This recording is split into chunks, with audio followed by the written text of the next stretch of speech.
In this video, we are going to discuss topic 5.6. In the case of the substitution rule applying to indefinite integration, we have theorem 5. But in the case where we are dealing with definite integral, then you have to resort to theorem 6. Basically, theorem 6 is the definite integral versions of theorem 5. Let me rewrite the theorem 5 again. For theorem 5, you have a function of f, which is a composite functions comprised of gt, then g prime of t, where g prime of t is just dg dt. dt is then expressed as function of u du, where u is just your g of t. Okay, so in this example, I'm using t as the variable. This is for theorem 5, and theorem 6 is just the definite integral version of theorem 5.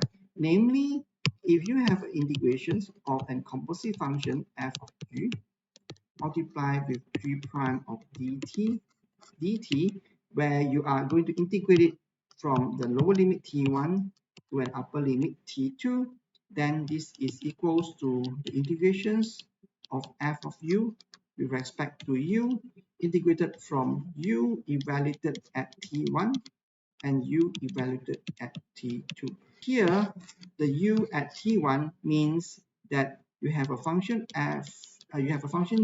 gt, and we call the u to be gt. So u of t1 is simply the function of g evaluated at the values of t1, and u at t2 is simply equals to g evaluated at t2. So this is what the substitution rule for definite integration means. The easiest way to understand theorem 6 is to look at an example. The example we're going to look at is example 1. The integrand function is this, and the lower limit x1 is minus 1, x2 is 1. So we are going to cast this integration into the form of f of u du. So here we need to find the right substitution for the integrand function.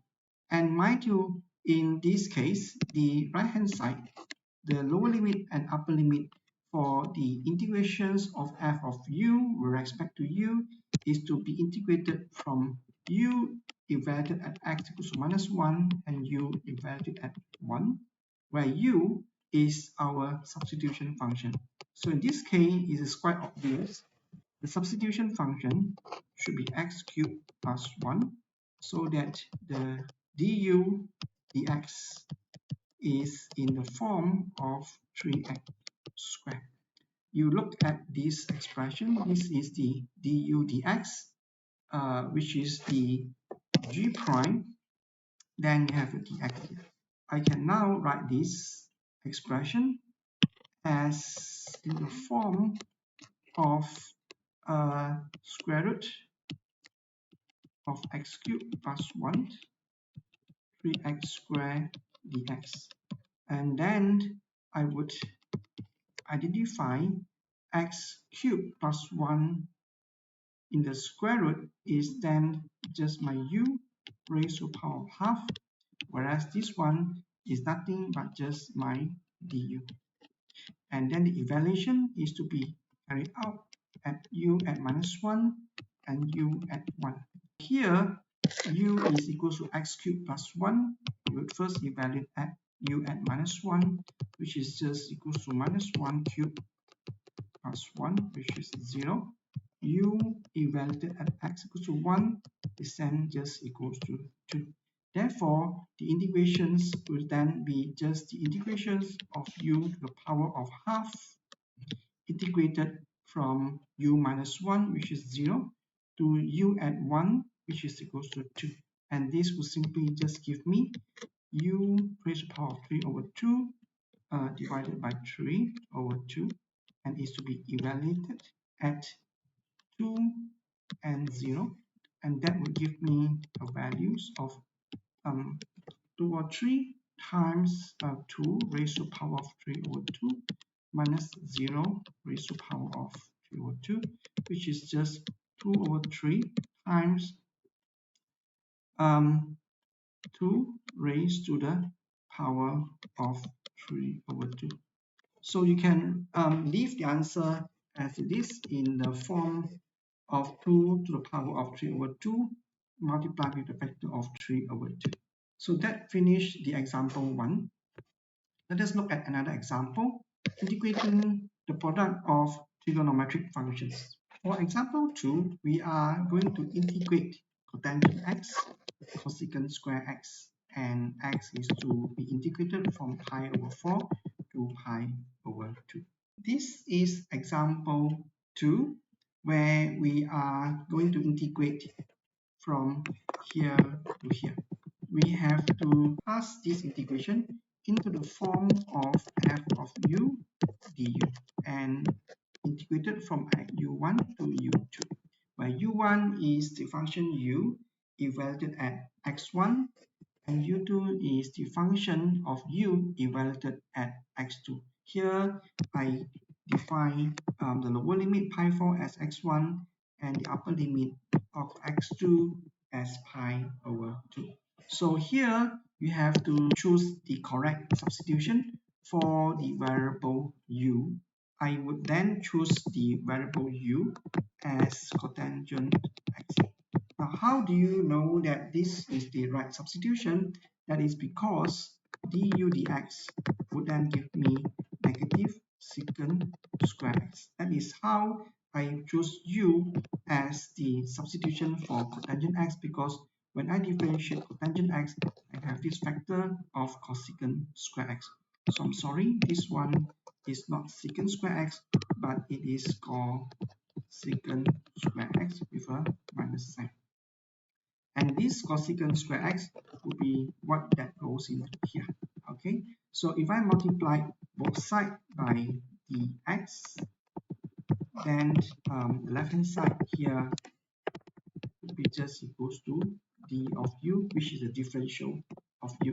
Therefore, cosecant square x dx is just equals to du with a minus sign, and this is the cotangent x, which is my u. I have almost been able to convert the integration from x into the variable of u, where the f of u is just the cotangent x, which is just the u itself. So here the f of u is just u, which is cotangent x. So I can then continue to write down the integration, where f of u is just u itself and du is just representing this whole thing, du with a minus sign, u1 and u2.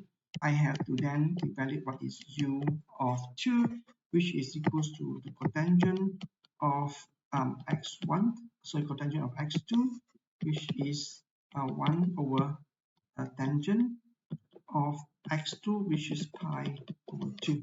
And tangent of pi over 2 is the tangent of 90 degree. Tangent of 90 degree is infinity. So u2 should then be just equals to 0. u1 is the cotangent evaluated at x1. Here the x1 is just pi over 4. So what cotangent x1 is just 1 over tangent at x1, and x1 is pi over 4. Tangent of pi over 4 is tangent of 45 degree. Tangent of 45 degree is just equals to 1. So u1 is then equals to 1. Therefore, I can then write down the integration of fu du to be just equals to u squared over 2 with a minus sign, and is to be evaluated between u2 and u1, and that will give me minus half of u2 squared minus u1 squared. So here the values of u2 has been shown to be just 0. Therefore, u2 will be just equals to 0. Therefore, I will just get half of u1 squared, which is just equals to half. So that is the answer. to the example 2.